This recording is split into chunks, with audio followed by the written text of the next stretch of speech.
وأنزل معهم الكتاب بالحق ليحكم بين الناس فيما اختلفوا فيه وما اختلف فيه إلا الذين أوتوه من بعد ما جاءتهم البينات بغيا بينهم فهدى الله الذين آمنوا لما اختلفوا فيه من الحق بإذنه والله يهدي من يشاء إلى صراط مستقيم. جی سر، اس میں یہ جو الفاظ ہیں وہ یہاں سے کہ وَأَنزَلَ مَعَهُمُ الْكِتَابَ بِالْحَقِّ لِيَحْكُمَ بَيْنَ النَّاسِ فِيمَا اخْتَلَفُوا فِيهِ، کہ کتاب ہے جس نے لوگوں کے اختلافات کا فیصلہ کرنا ہے۔ تو کیا آپ بھی قرآن کی لیحکمہ میں نہیں سمجھتا، لیحکمہ کا ضمیر کتاب کی طرف جاتا ہے، اللہ کی طرف جاتا ہے، اللہ حکم فیصلہ سنائے گا۔ بعث اللہ النبیین مبشرین وانزل معهم الکتاب بالحق لیحکم، کتاب نازل کیا ہے اللہ نے تاکہ اللہ حق کے ساتھ فیصلے سنائے۔ ہمیں جو لگ رہا ہے اس کا ضمیر جو ہے اللہ کی طرف جا رہا ہے، کتاب کی طرف نہیں جا رہا۔ اللہ کی طرف جا رہا ہے تو اللہ نے خود تو گفتگو نہیں کرنی ہے، اللہ نے تو کتاب ہی نازل کی ہے نا۔ جی بالکل صحیح ہے۔ تو فیصلہ کن تو کتاب ہوگی۔ اس سے آپ اتفاق کر دینا کہ ہمارے جتنے اختلافات ہیں اس پہ کتاب یا قرآن جس موضوع پہ بھی بات کرے گا اس میں قرآن کی بات جو ہے وہ فیصلہ کن ہوگی۔ دیکھیں قرآن مجید میں اور بھی آیات ہیں نا اختلافات میں، کہ اس میں یہ بھی ہے کہ انبیاء کتب کی ضرور سے، اب اگر میں ڈھونڈ لوں مجھے آیات مل جائیں گے۔ دیکھیں قرآن میں آیات، اگر ایک آیت مطلق ہے ایک مقید ہے، مقید جو ہے مطلق پہ حاکم ہوگا، مطلق کو مقید کے روح سے آپ کریں گے۔ آیات اور بھی ہیں اختلافی مسائل میں کہ انبیاء علیہ السلام کو ہم نے اس لیے کتاب دی ہے کہ وہ لوگوں کے درمیان فیصلے سنائیں۔ تو اگر آپ یہ کہتے ہیں کہ صرف قرآن، یہ کسی مسلمان کا عقیدہ نہیں ہے کہ ہم انبیاء علیہ النبی صلی اللہ علیہ وسلم کی سنت کی ضرورت نہیں ہے، ہم اختلاف صرف قرآن سے حل کریں گے، سنت کی ضرورت نہیں ہے، یہ کسی مسلمان کا عقیدہ نہیں ہے۔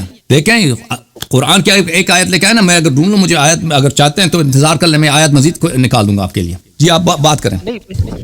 میں یہی کہہ رہا ہوں کہ پہلی بات تو یہ ہے کہ جو سنت کا لفظ آپ نے استعمال کیا ہے وہ آپ بھی مجھ سے بہتر، آپ بڑے عالم ہیں، میں تو ایک چھوٹا سا طالب علم ہوں۔ تو سنت کے اندر تو سنت کا لفظ ہی عمل کے اظہار کے لیے ہوتا ہے، سنت کا لفظ کسی علم کے اظہار کے لیے نہیں ہوتا۔ مثلا سنت ہے نماز، سنت کس لیے ہوتا ہے؟ حج ہے، زکوٰۃ، عمل کا اظہار ہوتا ہے۔ عقیدہ بھی ہوتا ہے اس میں، اختلافی مسائل سب ہیں اس میں، اختلافی مسائل ہیں سب ہیں اس میں۔ سنت کے لفظ میں عمل ہے، علم نہیں ہے، کیا آپ اس سے اتفاق کرتے ہیں؟ سنت کے لفظ میں کیا نہیں ہے؟ عمل ہے، علم نہیں ہے۔ علم نہیں ہے، سنت کے لفظ میں عمل ہے، یہ عمل کا اظہار ہے نا۔ سنت تو کسی طریقے دیکھیں سنت ہم کہتے ہیں نبی کریم صلی اللہ علیہ وسلم، ہمارے نزدیک نبی کریم صلی اللہ علیہ وسلم کے اقوال افعال اور اہل بیت طاہرین علیہ السلام کے اقوال افعال اور ان کی تقریر، یعنی ان کا سکوت، کسی بات کی تائید کرنا، یہ سب سنت ہے۔ تو یہ صرف اعمال سے، عملی احکام سے مرتبط نہیں ہے، یہ عقائد میں بھی ہو سکتا ہے، اخلاق میں بھی ہو سکتا ہے، تفسیر میں بھی ہو سکتا ہے، اور اس کی حجت اتنا ہی ہے جتنا قرآن کی حجت ہے۔ سر مثلا میں اسلام قبول کرتا ہوں، میں مسلمان ہوں، میں قرآن پڑھتا ہوں، تو قرآن تو ایک 2 جلدوں میں ہمارے پاس میسر ہے، ہمارے پاس ہے۔ اچھا، اس میں جو بات ہے وہ اتنی سادہ اور سمجھ بھی آ جاتی ہے۔ تو دوسری طرف لاکھوں احادیث ہیں، لاکھوں روایات ہیں جو ایک مسلمان ان میں سے گزرتا بھی ہے تو ان لاکھوں روایات کے مقابلے میں اللہ کی کتاب کیا فیصلہ کن نہیں ہوگی؟ تو آپ کا کہنا کیا چاہتے ہیں؟ یعنی صرف قرآن میں ضرورت ہے، حدیث کی ویلیو نہیں ہے، یہ کہنا چاہتے میں ہیں؟ یہ نہیں کہنا چاہتا حدیث کی ضرورت نہیں، میں کہتا ہوں کہ اگر حدیث اور قرآن میں کنفلکٹ آ جائے تو پھر فیصلہ کن اتھارٹی حدیث قرآن میں کبھی صحیح حدیث اور قرآن میں کبھی کنفلکٹ نہیں ہوگا، یہ محال ہے، نہیں، اگر مثلا کہیں پہ کوئی کنفلکٹ نہیں ہوگا، کبھی نہیں ہوگا ابداً۔ نبی صلی اللہ علیہ وسلم کبھی قرآن کے خلاف بات نہیں کر سکتے، قرآن کے مخالف۔ ہاں ہاں، یہ بات آپ کی ٹھیک ہے کہ نبی صلی اللہ علیہ وسلم قرآن کے مخالف بات نہیں کر سکتے، لیکن جو راوی نبی صلی اللہ علیہ وسلم سے بات منسوب کرتے ہیں وہ تو انسان ہے۔ ہاں، پر وہ غلط حدیث ہوگی نا، ہاں وہ غلط حدیث ہوگی۔ یعنی کہ میں پھر اس کو ہم غلط حدیث کی بات نہیں کر رہے، ہم صحیح حدیث کی بات کر رہے ہیں، ہم صحیح حدیث کی بات کر رہے ہیں۔ اچھا، اس میں بھی دو جملے ہیں، میں اس میں بھی بڑا تھوڑا کنفیوز ہوں۔ ایک جملہ کہا جاتا ہے کہ حدیث وہی قبول ہوگی جو قرآن پہ پوری اترے گی، آپ اس سے اتفاق کرتے ہیں؟ نہیں، کوئی ضروری نہیں ہے کہ وہ حدیث کا متن قرآن میں بھی موجود ہو۔ بہت دنیا میں اکثر احادیث ایسے ہیں کہ قرآن میں اس کا متن موجود نہیں ہے، اس کا معنی بھی موجود نہیں ہے۔ یا قرآن حدیث وہ ٹھیک ہوگی جو قرآن سے ٹکرائے گی نہیں۔ ہاں، یہ بات صحیح ہے، حدیث وہ صحیح ہوگی جو قرآن کے نص، قرآن کے حکم محکم کے خلاف نہیں ہوگی۔ متشابہ کی بات نہیں کر رہا، محکم کے خلاف نہیں ہوگی۔ ہاں، اگر وہ محکم کے خلاف ہے پھر وہ اس حدیث کا تعویل کریں گے، حدیث کو رد نہیں کریں گے، حدیث کی تعویل کریں گے، کہیں گے اس کا معنی یہ نہیں ہے، کچھ اور ہے۔ ہاں، تو پھر اس کا مطلب ہے کہ حدیث جو ہے وہ قرآن کا مفہوم متعین نہیں کر سکتی، حدیث تو خود قرآن کے ذریعے چیک ہو رہی ہے۔ نہیں، کیوں نہیں کر سکتے؟ نبی صلی اللہ علیہ وسلم قرآن کے سب سے بڑے مفسر کون ہیں؟ پیغمبر ہیں۔ آپ قرآن کی تفسیر کر سکتے ہیں، پیغمبر نہیں کر سکتے؟ کیا بات ہوئی؟ نہیں، میں اس سے مسئلہ یہ ہے کہ پیغمبر تو تفسیر کر سکتے ہیں، ان کی تفسیر تو سب سے آگے ہے، لیکن مسئلہ یہ ہے کہ قرآن اپنی بات کرتا ہے، وہ اپنی انڈرسٹینڈنگ ڈیولپ کرتا ہے۔ ٹھیک ہے، اوکے بھائی، آپ کی سب باتیں صحیح ہیں، ٹھیک ہے بھائی، آپ اب مان لیا بھائی، آپ کہنا کیا چاہتے ہیں؟ اصل کے موضوع کی طرف جائیں۔ اچھا، ترتیب قرآن جو ہے وہ میں نے آپ کے قرآن کے اوپر لیکچر سنے، کیا آپ اس ترتیب کو نہیں تسلیم کرتے؟ آپ جا کے پہلے تحقیق کریں بھائی کہ ترتیب قرآن، اس کے متعلق علماء نے کیا کہا ہے، جو اجماعی اقوال ہیں، پھر مجھ سے پوچھیں کہ آپ کا عقیدہ کیا ہے۔ وہ کیونکہ آپ کے علماء جو ہے نا، وہ دیکھیں بھائی، میں کوئی نیا دین نہیں لے کے آیا، میں کوئی نئے نبوت کا ادعا نہیں کیا، میں نے کوئی غلط بات نہیں کیا۔ وہ باتیں جو آپ کے علماء آپ کو نہیں بتاتے، جو کتب میں لکھی ہیں، جو سب کو پتہ ہے کہ یہ حق ہے، جو لوگ کتابیں پڑھتے ہیں، جو لوگ تحقیق کرتے ہیں تفسیر میں، علوم قرآن میں، ان سب کو پتہ ہے کہ یہ باتیں حق ہیں، لیکن وہ عوام کو نہیں بتاتے۔ عوام کے سامنے وہ مقرر حضرات وہ اور باتیں، جیسے شیعوں میں، اب شیعوں میں مقرر حضرات کب وہ کتاب پڑھتے ہیں، وہ کب تحقیق کرتے ہیں، وہ الٹا سیدھا ایک دوسرے سے سیکھتے ہیں۔ اسی طرح خطبہ جو ہے اکثر باتیں جو ہیں وہ ایک دوسرے سے سیکھتے ہیں، وہ تحقیق وغیرہ تو ہوتی نہیں ہے۔ تو عوام میں تو بہت ساری چیزیں مشہور ہیں جن کا کتاب و سنت سے کوئی تعلق ہی نہیں ہے۔ اب آپ کو تعجب ہو گیا کہ قرآن کی ترتیب کے متعلق اللہ یاری نے کوئی انوکھی بات کیا، اور پہلے تم جا کے تحقیق کرو کہ تمہارے اپنے علماء نے کیا کہا۔ میرا وہی عقیدہ جو آپ کے علماء کا ہے۔ نہیں سر، ایسے نہیں، میرے علماء یا آپ کے علماء نہیں، میں دین پہ گفتگو کرتے ہوئے دیکھتا ہوں محترم اللہ یاری صاحب کو، میں نے آپ کے 9-10 گھنٹے کے لیکچر صرف قرآن کے اوپر ڈسکشن سے سنی ہے۔ اوکے، میں کنفیوزڈ ہوں کہ اللہ یاری صاحب قرآن کی ترتیب کے بارے میں خود کیا عقیدہ رکھتے ہیں، کبھی آپ نے اس کی اسٹریٹ فارورڈ میرا خیال ہے بات نہیں کی۔ ترتیب کے متعلق سوال کرتا ہے آپ اس کو یہ ترتیب نزول نہیں ہے بھائی، یہ ترتیب نزول نہیں ہے، سب کا اجماع ہے، اس میں پوچھنے کی ضرورت ہی نہیں ہے۔ ترتیب درست نہیں ہے، نہیں ترتیب درست، یہ ترتیب نزول نہیں ہے۔ یہ ترتیب نزول کس کو بات؟ اللہ کی جانب سے نہیں ہے، یہ ترتیب اللہ کی جانب سے، یہ صحابہ کی جانب سے۔ نہیں سر، یہ کیسے ممکن ہے؟ یہ کیسے ممکن ہے؟ نبی جب آپ نے میری تقریر سنی ہے تو اس میں نے تو بہت سارے بتا دیا کہ نبی کریم صلی اللہ علیہ وسلم آپ خود کہتے ہیں کہ جب چلے گئے دنیا سے قرآن بکھرا ہوا تھا، وہ قرآن انہوں نے، تو آپ کا یہ عقیدہ ہے کہ انہوں نے قرآن جمع نہیں کیا؟ قرآن بھائی کاغذ پہ لکھا تھا، پتھر پہ لکھا تھا، سن لو، کاغذ پہ، پتھر پہ، پتے پہ، درخت پہ، جانور کی کال پہ، ایک جگہ بھی نہیں، مختلف لوگ، بعض تو لکھا ہی نہیں ہے، صرف لوگوں کے سینوں میں ہے۔ پھر صحابہ نے کہا کہ اس کو جمع کرتے ہیں، صحابہ کا آپس میں اختلاف ہو گیا، ابو بکر کہتا ہے، عمر کہتا ہے جمع کرو، ابو بکر کہتا ہے نہیں کرتا جمع، ضرورت ہی نہیں ہے، کیا جمع کریں، پیغمبر نے خود جمع نہیں کیا صلی اللہ علیہ وسلم۔ پھر ان لوگوں نے جمع کیا، ٹھیک ہے نا، یہ کہ جمع جو ہے صحابہ کا کام ہے، اس میں تو کسی کا اختلاف نہیں ہے۔ اور یہ کہ یہ جو صحابہ نے جمع کیا، کیسے جمع کیا؟ یہ بکھرے ہوئے متفرقات کو انہوں نے جمع کیا۔ اب آپ کہتے ہیں کہ انہوں نے، کوئی نہیں کہتا کہ یہ جو جمع کیا گیا ہے یہ ترتیب نزول پہ، یہ اس کا کوئی قائل ہی نہیں ہے۔ اور یہ جو جمع کیا ہے ہاں اس کا جو جمع کیا ہے یہ اس رسول پاک صلی اللہ علیہ وسلم کے پاس کوئی وصیت تھی کہ اس کے روح سے انہوں نے وہ بھی کوئی حدیث کوئی روایت نہیں ہے کچھ بھی نہیں ہے بلکہ اگر آپ نے میری تقریرات سنی ہے اس مسئلے پر تو میں عمر کا وہ بتا رہا ہوں نا عمر کی حدیث ہے اور زید بن ثابت کی اپنی حدیث ہے روایت ہے یہ کہتے تھے کہ فلان جگہ میں ہمیں دو آیتیں ملی ہم نے اس کو سورہ برات میں لگا دیا اگر 3 آیتیں تو ہوتی تو ہم اس کا اپنا انڈیپینڈنٹ اس کا ایک مستقل سورہ بنا لیتے ٹھیک ہے نا آپ کے اپنے کتابوں میں لکھا ہے کہ ابی بن کعب کے مصحف میں 2 مزید آیتیں تھیں آئے خلع اور آئے عقد خلع عقد زائد اسی طرح مجھے نام یاد آتے ہیں اس کے مصحف میں 2 آیتیں تھیں عبداللہ ابن مسعود کے مصحف میں 112 صورتیں تھیں ابی بن کعب کے مصحف میں 116 صورتیں تھیں تو یہ جو ترتیب ہے کہ اگر کوئی کہتا ہے یہ ترتیب اللہ کی جانب سے ہے تو دلیل کی ضرورت ہے جب صحابہ کا آپ ہاں ذکر کرو بسم اللہ میں نا آپ کو غلط انٹرپٹ کیا میں معذرت خواہوں میں یہ سمجھتا ہوں سر کہ امام بخاری 150 سال بعد پیدا ہوئے ان سے جب وہ روایات جمع کرتے ہیں تو وہ 2 3 4 واسطوں سے روایت کو جمع کرتے ہیں یقیناً ان کے استاد غالباً شعیب نے وہ کیا ان کا نام تھا چلیں ان کے استاد بھی ہوں گے اس سے اوپر بھی ہوں گے کوئی سلسلہ تو ہوگا لیکن خطبہ حجۃ الوداع پہ 1,00,000 کے قریب لوگ تھے تقریباً جو خطبہ نبی صلی اللہ علیہ وسلم نے حجۃ الوداع دیا اس میں تقریباً 1,00,000 لوگ تھے تو وہ کیا 1,00,000 لوگوں نے رات کو نماز عشاء نہیں پڑھی ہوگی صبح نماز فجر نہیں پڑھی ہوگی اس پہ انہوں نے بھائی نماز میں پوری قرآن تو نہیں پڑھتے نا او بھائی نماز میں پورا قرآن کوئی پڑھتا ہے اور کوئی 1-2 آیت او بھائی سورہ فاتحہ پڑھتے ہیں پہلی رکعت میں سورہ فاتحہ کے بعد ایک دوسرا سورہ پڑھتے ہیں اور وہ بھی مستحب ہے آپ کو پتہ ہے کہ امام جماعت کو ہمیشہ چھوٹی صورتیں پڑھنا چاہیے جو کم سے کمزور ترین آدمی ہے اس کا خیال رکھنا چاہیے اوکے میں نہیں کہتا مثلا سورہ قل واللہ احد کی یہ جو ترتیب ہے اللہ کی جانب سے نہیں ہے یا سورہ یہ جو چھوٹے صورتیں ہیں لیکن اس کا یہ کہنا کہ پورے قرآن میں جتنے صورتیں ہیں لیکن 2 مختلف باتیں ہیں قرآن مجید میں اگر آپ کہتے ہیں کہ وہاں پہ حج کی حالت میں رسول پاک صلی اللہ علیہ وسلم لمبی صورتیں پڑھتے تھے چلو اگر انہوں نے پڑھا بھی ہے تو اس کا مطلب یہ نہیں ہے کہ انہوں نے جماعت میں اگر لمبی صورتیں بھی سب نے اس کو یاد کیا حفظ کیا آپ کتنی دفعہ جاتے ہیں تراویح آپ نے کتنی دفعہ پڑھی ہے ساری زندگی آپ نے ہمیشہ پڑھی آپ کو قرآن حفظ ہو گیا ہر سال آپ اتنے تراویح لوگ پڑھتے ہیں ایک آدمی ہے اس کی عمر 70 سال ہے 60 سال سے وہ تراویح جاتا ہے رمضان پورے قرآن بار وہ سنتا ہے اس کو حفظ ہو جاتا ہے یہ کیا مسخرہ ہے اگر پیغمبر نے لمبی صورتوں کو پڑھی بھی ہے نماز میں مثلا سورہ آل عمران سورہ احزاب فلان یہ صحابہ کو سننے سے یاد ہو جائے یہ انسان کو یاد نہیں ہوتا اس طرح بھائی قرآن کا حفظ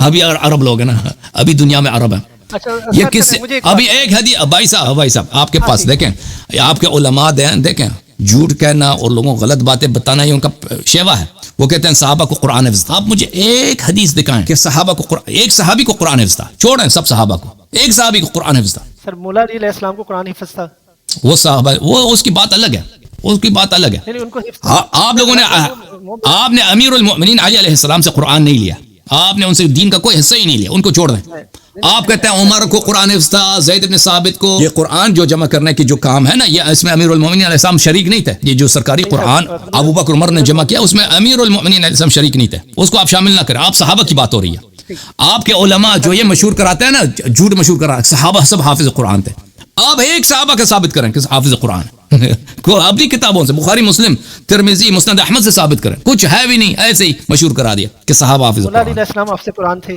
مولا علی علیہ السلام حافظ قرآن تھے جی بالکل وتعیها اذن واعیہ مولا علی علیہ السلام جب پیغمبر بھی حافظ قرآن تھے مولا علی علیہ السلام جب تھے اس میں کوفے میں جب پیغمبر صلی اللہ علیہ وسلم وہ بھائی وہ لمبی سورت وہ پورے قرآن تو نہیں پڑھتا کوئی نماز میں بھائی نماز میں پورا قرآن کوئی نہیں پڑھتا بھائی 3-4 رکوع پڑھے جاتے ہیں سر اب بھی اوکے پورا قرآن کوئی نہیں پڑھتا سر یہ کیسے ممکن ہے کہ امام ہمارے تمام امام حسن امام حسین علیہ السلام سب کے سب نمازوں میں لوگوں کو قرآن پڑھائیں اور اس کی ترتیب کچھ اور نہیں پڑھاتے تھے کہاں لکھا ہے بھائی او بھائی آپ ایسی بات کر رہے ہیں نا دیکھیں جو او بھائی صاحب اہل بیت علیہ الصلوۃ امام حسن امام حسین علیہ السلام لوگوں کو کب نماز پڑھائی انہوں نے آپ کیسے باتیں کر رہے ہیں اپنی حکومت کے دوران 6 مہینے حکومت امام حسن علیہ السلام انہوں نے نماز پڑھائی ہوگی امام حسین علیہ السلام کے متعلق ہمارے کہ جب مدینے میں تھے وہ مسجد کس خلفاء کے ہاتھ میں تھا مسجد وہ نہیں نماز پڑھاتے تھے اب یہ کہ اگر انہوں نے نماز پڑھائی ہے پورے کا پورا کوئی قرآن نماز میں پڑھتا ہے یہ کیا بات ہوئی بھائی کوئی سورہ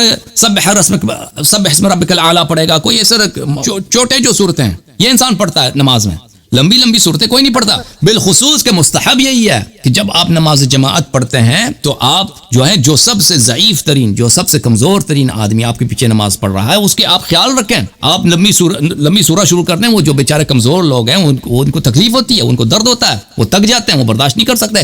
45 منٹ آپ جو ہے وہ سورہ آپ کا ختم نہیں ہو رہا، اور آپ نے مثلا 2 رکعتیں پڑھانی، ہر رکعت جو ہے آپ 1 گھنٹے کی. لوگ اس طرح نماز نہیں پڑھ سکتے بھائی، یہ اسلام کے حکم کے خلاف ہے. پھر آپ اس سے پورا قرآن ثابت کرنا چاہتے ہیں، اور یہ استدلال اتنا کمزور ہے، اس استدلال آپ کا اتنا کمزور ہے بھائی. اگر آپ لوگوں کے پاس ہوتا نا قرآن کے کامل ہونے کی کوئی محکم دلیل ہوتی نا، وہ کیوں نہیں لاتے بھائی؟ وہ کیوں دلیل نہیں لاتے؟ کوئی قرآن کی آیت لے کے آؤ، کوئی حدیث پیغمبر صلی اللہ علیہ وسلم لے کے آؤ، صحابہ کے اقوال لے کے آؤ کہ قرآن کامل ہے. وہ تو تمہارے پاس ہے نہیں، کچھ بھی نہیں ہے. بات یہ ہے کہ پاکستان کی ایک دور دراز مسجد میں ایک شخص کے پاس قرآن ہے، امریکہ میں بیٹھے ہوئے اللہ یاری صاحب کی ٹیبل پہ جو قرآن ہے، مصر میں جو دور دراز مسجد میں جو قرآن ہے، یہ قرآنوں کو جلانے کی بات ہے. یہ پیغمبر صلی اللہ علیہ وسلم کے زمانے کی بات نہیں ہے. یہ قرآن دیکھیں، آپ قرآن کی تاریخ کو پڑھیں، دیکھیں جب سب نسخوں کو جلایا گیا اس کے بعد ایک سرکاری نسخہ بنا، اور سب شہروں میں اسی نسخے کی تشہیر ہوگی، اور بقیہ کو سرکار نے جلا دیا. سرکار کون تھا؟ عثمان کی حکومت تھی، اور وہ قرآن مختلف تھی. ایک تو نسخہ تھا عائشہ کا، اس کو بکری کہا گئی، اس میں جو آیا تو ختم ہو گئے.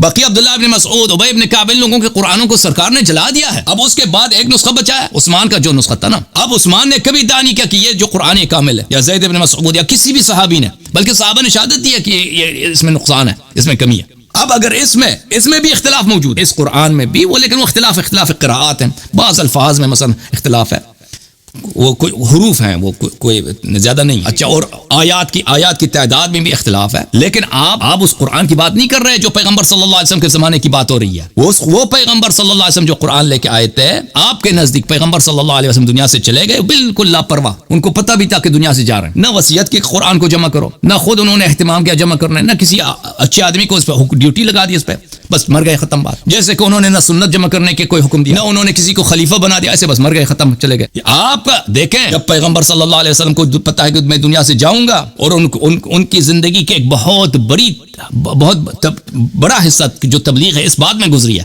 کہ پرانے انہوں نے اپنی کتاب کو کیا ضائع کیا ہے. اور پیغمبر نے بار بار کہا نہیں کہا کہ اے مسلمانوں، تم سے پہلے جو اہل کتاب تھے، یہود نصارہ، انہوں نے اپنی کتاب کو چینج کیا ہے، انہوں نے اپنی کتاب کو ضائع کیا ہے، انہوں نے اپنی شرائع کو نسخ کیا، محرف کر دیا ہے. اور پھر یہ خود بھی کہتے تھے کہ جو باتیں اس امت میں پرانی امتوں میں واقع ہوں گی، اس امت میں بھی واقع ہوگی. تو کیسے ہو سکتا ہے کہ سب سے عاقل ترین شخص، اس کے باوجود جو آپ لوگوں کا عقیدہ ہے نا، وہ عقل کے خلاف، اللہ کی وحدانیت کے خلاف ہے، رسول صلی اللہ علیہ وسلم کی رسالت کی اس سے کی توہین ہوتی ہے، اس سے کہ چلے گئے بس ختم، سب کو ایسے لاپرواہ چلے گئے بس ختم بات ہے. نہ پرواہ کچھ ہے. وہ صحابہ رہ گئے تھے، بعد میں صحابہ نے آپس میں اختلاف کیا کہ ہم جمع کریں نہ کریں، پیغمبر نے خود کیوں جمع نہیں کیا. ہمارا عقیدہ کچھ اور ہے بھائی کہ پیغمبر، یہ دین بڑا محکم ہے، یہ اللہ کی جانب سے، اللہ تعالیٰ نے سب کا شریعت کے محفوظ رہنے کا، قرآن مجید کے محفوظ رہنے کا بندوبست کیا. اوکے سر، میں آپ سے ایک سوال کرتا ہوں، کیا سورۃ یوسف کی ترتیب ٹھیک ہے؟ مجھے نہیں، اللہ جانتا ہے، سو سکتا ہے، مجھے نہیں معلوم. دیکھیں یہ کوئی حدیث روایت تو نہیں ہے. ترتیب یعنی یہ ترتیب اللہ کی جانب سے ہے، مجھے نہیں معلوم اس بات کا. مجھے اگر کسی بات کا نہیں معلوم، میں کہتا ہوں نہیں معلوم. نہیں سر، آپ گریٹ انسان ہے، یہ آپ کی بڑی اچھے گریٹنس ہے. اور جن لوگوں نے ترتیب جمع کیا ہے، انہوں نے نہیں کہا کہ اس کی ترتیب اللہ کی جانب سے، انہوں نے کہا کہ یہ ترتیب ہماری اجتہاد ہے. انہوں نے کہا کہ اگر مزید آیات ملتے ہیں ہم صورتیں بنا لیتے ہیں. آپ امام بخاری کو مانتے ہیں؟ میں اس کو مانتا ہوں، مانتا ہوں، کیسے نہیں. ہاں، آپ صحیح بخاری کو سے استدلال کیوں کر رہے ہیں؟ میں آپ سے یہ پوچھتا ہوں. میں آپ کی وجہ سے کہ آپ مانتے ہو اس لیے. اوکے، تھینک یو سر. آپ مزید تیاری کریں اگلے ہفتے پلیز. نہیں سر پلیز، میرے ایک دو سوالات ہیں، ایسے نہ کریں. اوکے. جب میں قرآن پڑھتا ہوں تو مجھے اس سے بڑی حسن ترتیب نظر آتی ہے. مثلا جیسے سورۃ یوسف ہے، اسی طرح بے شمار واقعات ہیں جو بڑے حسن ترتیب کے ساتھ ہیں. قرآن کی سورت کا آغاز ایک بڑے جاندار خطبے سے ہوتا ہے، اور اس کا اختتام بڑے جاندار خطبے سے ہوتا ہے. اور یہاں پہ میں یہ بات کہنا چاہتا ہوں کہ قرآن میں بار بار نبی صلی اللہ علیہ وسلم سے کہا گیا کہ آپ قرآن کے ذریعے نظار کریں، آپ ان کو سنائیں، قرآن ان پر قرآن پڑھیں. تو اس کے بعد قرآن کے جواب میں جب کفار کہتے تھے کہ یہ اساطیر الاولین ہے جو یہ لکھوا دیتے ہیں. آپ کا مذہب کیا ہے بھائی؟ مسلمان ہوں. نہیں، مذہب کیا ہے؟ حنفی ہیں؟ مسلمان ہوں سر، میں نے اسلام قبول کیا، میں مسلمان. نہیں، یہ فراڈ نہ کریں ہمارے ساتھ. دیکھیں آپ حنفی ہیں، 100% اصل میں مسلمان 100%. آپ ابو حنیفہ کو نہیں مانتے؟ ابو حنیفہ کو نہیں مانتے؟ ابو حنیفہ ایک انسان تھے, وہ انہوں نے اس کے فقہ پہ چلتے ہیں نہیں چلتے بھائی؟ ماتوریدی ہو کیا ہے تمہارا عقیدہ؟ سر میں کیا بتاؤں, میں نے اسلام قبول اوکے بھائی, تو یہ بھائی یہ آدمی فراڈ کر رہا ہے ہمارے ساتھ, اپنا مذہب بھی نہیں بتا رہا, کہتے ہیں میں مسلمان. ٹھیک ہے ٹھیک ہے, سن لو میں تمہارے اپنے کتب سے دکھا دیتا ہوں بھائی, اپنے کتب سے دیکھو, یہ کتاب ہے, یہ قرآن مجید سورہ بقرہ آیہ نمبر 151-52. كما اعوذ باللہ من الشیطان الرجیم بسم اللہ الرحمن الرحیم كما ارسلنا فیکم رسولا منکم یتلو علیکم آیاتنا ویزکیکم ویعلمکم الکتاب والحکمة ویعلمکم ما لم تکونوا تعلمون فاذکرونی اذکرکم واشکروا لی ولا تکفرون صدق اللہ العلی العظیم. یہ آیت آپ نے پڑھ لیا, ٹھیک ہے. ان دو آیات ان کی ترتیب کے متعلق آپ کے اپنے امام کیا کہتے ہیں؟ آپ کا اپنا امام اس کی ترتیب کے متعلق ملاحظہ فرمائے, کہتا ہے کہ جیسے میں نے پیغمبر بھیجا ہے فذکرونی. اچھا, اس میں اب اتنا میرے پاس ٹائم نہیں ہے کہ میں اس کا تفسیر کر دوں, اس کا معنی بیان کروں, کہ پھر اس میں پتہ چل جائے گا کہ اس کی ترتیب میں یعنی ما قبل ما بعد پہ مترتب نہیں ہے, اس میں ترتیب اس کا نہیں بنتا. اس طرح کی آیات بہت ہے قرآن مجید میں. آپ کے اپنے مفسرین اس میں کیا کہتے ہیں؟ یہ آپ کا امام ہے ماتوریدی, پاکستان, ہندوستان, بنگال میں جتنے لوگ ہیں یہ حنفی ہیں, اور یہ عقیدے میں کس کے مقلد ہیں, کس کے مذہب پر ہیں؟ ابو منصور ماتوریدی کے عقیدے پر. یہ اس کی تفسیر ہے, تفسیر ماتوریدی, جلد نمبر 1, چاپ دارالکتب العلمیہ. یہاں پر اس آیات کو نقل کرنے کے بعد وَيَحْتَمِلُ عَلَى التَّقْدِيمِ وَالتَّأْخِيرِ مَا قَالَهُ عَلَى مَا قَالَ أَهْلُ التَّفْسِيرِ كَأَنَّهُ قَالَ فَاذْكُرُونِي كَمَا أَرْسَلْنَا فِيكُمْ. کہتے ہیں یہاں پہ اہل تفسیر نے بھی بولا ہے کہ یہاں پہ بہت احتمال یہی ہے کہ یہاں پہ تقدیم و تاخیر ہے. جو اصل جو تاخیر ہے فذکرونی جو ہے اس سے پہلے فذکرونی کما ارسلنا, کاف حرف جارہ ہے, ما موصولہ ہے, یہ او ما مصدریہ ہے, یہ جو ہے یہ جار و مجرور متعلق کس ہے؟ فذکرونی سے. پھر مزید ملاحظہ فرمائیے, لیس البر ان تولوا وجوہکم, اعوذ باللہ من الشیطان الرجیم, لیس البر ان تولوا وجوہکم قبل المشرق والمغرب ولكن البر من آمن باللہ والیوم الآخر والملائکة والکتاب والنبیین وآت المال على حبه ذوی القربى واليتامى والمساكين وابن السبيل والسائلين وفي الرقاب وأقام الصلاة وآتى الزكاة والموفون بعهدهم إذا آحدوا والصابرين في البأساء والضراء وحين البأس. اچھا, یہ آیہ مبارکہ اس میں عطف ہے, ترتیب ہے الفاظ کے. آت المال علی حبی ذوی القربى والیتامى والمساکین وابن السبیل, جو آپ نے دیکھا. اس کے متعلق ماتوریدی صاحب اپنے تفسیر میں کیا کہتے ہیں؟ جزء ثانی, چاپ دارالکتب العلمیہ. یہاں پر لیس البر والموفون بعہدہم اذا عاہدوا, کہتے ہیں یہ کہاں کس پہ عطف ہے؟ ملاحظہ فرمائیے. فی الآیت تقدیم و تاخیر, اس پہ احتمال بھی نہیں کہتے, اس میں کہتے ہیں ایسا ہے, اس آیہ میں تقدیم و تاخیر ہوا. ایک ہی آیہ میں آیات کی ترتیب بات نہیں, آیہ کے الفاظ میں ترتیب ہو رہے کہ اس میں گڑبڑ ہو گئی ہے. السائلین وفی الرقاب والصابرین علی هذا یخرج حرف ابن مسعود رضی اللہ والموفین بعہدہم. ٹھیک ہے نا, آیہ میں تاخیر و تبدیل ہے کہ عبداللہ بن مسعود کے قرآت میں والموفین, وہ بھی جر کے ساتھ. اس طرح بہت زیادہ مختلف آیات ہیں اس کے متعلق, اس کے کتاب میں بہت زیادہ ہے. ماتوریدی صاحب جو آپ کا امام ہے, عقیدے میں آپ لوگ اس کے مقلد ہو, الامام الماتوریدی, سب احناف ماتوریدی کے مذہب پر ہیں. آپ نہیں ہیں, آپ ایک انڈیویجول ہیں. پورا پاکستان کی بات کر رہا ہوں, پورا ہندوستان کی بات کر رہا ہوں, بنگال کی بات کر رہا ہوں. سر قرآن کے حوالے سے تو سر آپ بھی انڈیویجول ہیں, قرآن کی ترتیب کے حوالے سے تو جو ترتیب کے متعلق یہ آپ کے اپنے علماء کے اقوال ہیں. اچھا, میں مزید آپ کو دکھاؤں. یہ انسان ہے, یہ ان پہ وحی نہیں اترتی تھی سر. میں آپ سے اوکے بھائی صاحب, تھینک یو سر. آپ پہ وحی اتر رہی مکہ میں قرآن سنایا کرتے تھے. یا سر آپ یہ کہنا چاہتے ہیں کہ محمد رسول اللہ صلی اللہ علیہ وسلم تو قرآن نہیں دے سکے, تو امام مہدی آ کے قرآن دیں گے, تو پھر ان میں سے بڑا لیڈر کون ہوا؟ سر یہ تو بڑی زیادتی کرتے ہیں آپ. مثلا 1400 سال سے مثلا آپ مجھے یہ چلے بتا دیں کہ کن صورتوں کی ترتیب ٹھیک ہے, کن کی ٹھیک نہیں ہے.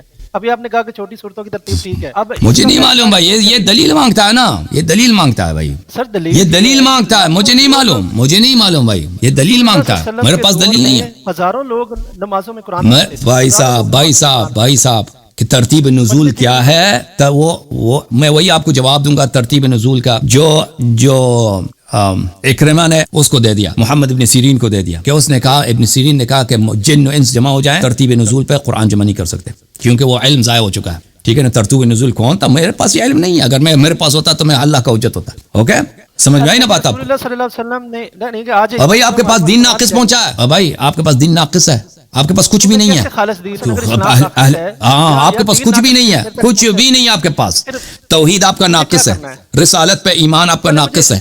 کہ آپ پہلے اپنا امامت صحیح کرو، امامت صحیح کرو. رسول پاک صلی اللہ علیہ وسلم نے فرمایا انی تارک فیکم، میں نے ختم بھی نہیں. حل بتا دیں، پھر سن لو، حل پھر بتائیں بات نا، نہ کیا ہے کاٹو. پھر؟ میں نے اسلام قبول کیا، کیا حل ہے؟ میں آپ کی بات نہیں کاٹتا، سوری، میں اب بتائیں آپ ہاں، حل کیا ہے؟ رسول پاک صلی اللہ علیہ وسلم نے فرمایا میں انی تارک فیکم من نختم به لن تضلوا بعدی ابدا کتاب اللہ و عترتی اہل بیت. میرے قرآن اور اہل بیت علیہ السلام کے جو اتباع کرے گا وہ کبھی گمراہی کے راستے پہ نہیں ہوگا. تو آپ لوگوں نے اہل بیت علیہ السلام کو چھوڑ دیا. اس زمانے میں جب پیغمبر نے کہا تھا قرآن کسی کے پاس نہیں تھا، قرآن کسی کے پاس نہیں تھا، تو پیغمبر نے فرمایا وَإِنَّهُمَا لَن يَفْتَرِقَا.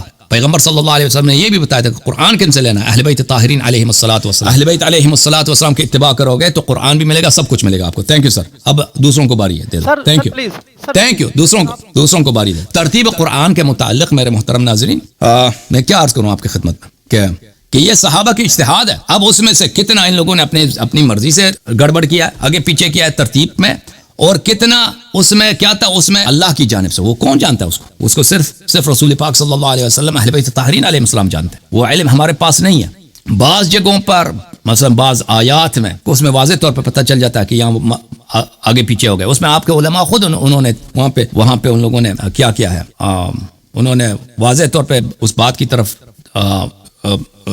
تصریح کیا. مثلا ملاحظہ فرمائیے کتاب تاویلات اہل السنہ، وہی کتاب تفسیر ماتوریدی، ابو منصور ماتوریدی کی جو کتاب ہے جز نمبر 2 میں، وہ کس آیت کے متعلق بات کر رہا ہے؟ سورہ آل عمران کے آیت نمبر 72 اور 73 میں وقالت طائفۃ من اہل الکتاب. اچھا، یہاں پہ تفسیر ماتوریدی میں ہم آپ کو لے کے چلیں گے صفحہ نمبر جلد نمبر 2 صفحہ نمبر 405 میں.